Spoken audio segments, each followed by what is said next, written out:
Are you committed to continue the grant programs? Oh, konnichiwa.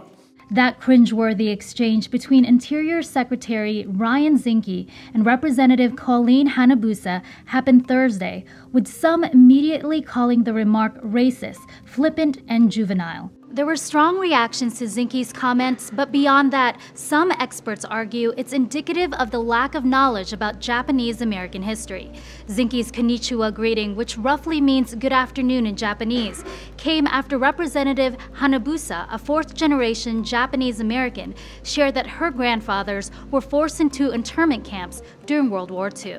I didn't find out about the fact that my grandfather was interned on Oahu for a lot of the wartime until he was 80-something years old because they didn't speak about it. Hanabusa's point was to highlight a grant that helps preserve Japanese American confinement sites and how that funding isn't included in the administration's 2019 budget. The program is currently seeking about $3 million for next year. You have my commitment to look at it because I think it was an oversight in the budget, again, because our priorities were on national park operations, and this is probably one of the programs that was a result of that. I'll work with you on it and look at it. In 2006, Congress enacted the Preservation of Historic Confinement Sites, promising $36 million for the grant program to be approved by Congress each year. David Inouye is the executive director of the Japanese American Citizens League. $3 million is not a lot of money in the grand scheme of our federal budget.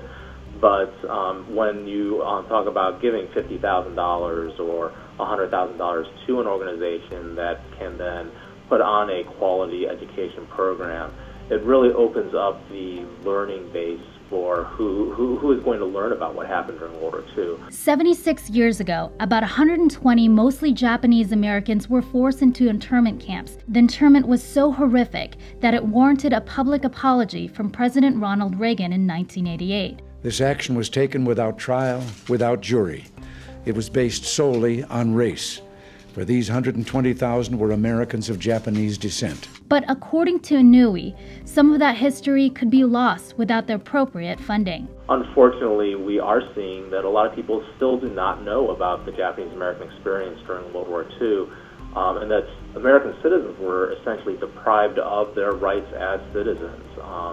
And we feel it's vitally important that programs like this are available to ensure that those stories do continue to be told. As for Zinke's comment, Inouye says, I think it was a perfect encapsulation of why this funding is so important, that it perfectly demonstrated the kind of latent racism that does still exist in this country, that someone who is a fourth-generation American can still be seen as a foreigner.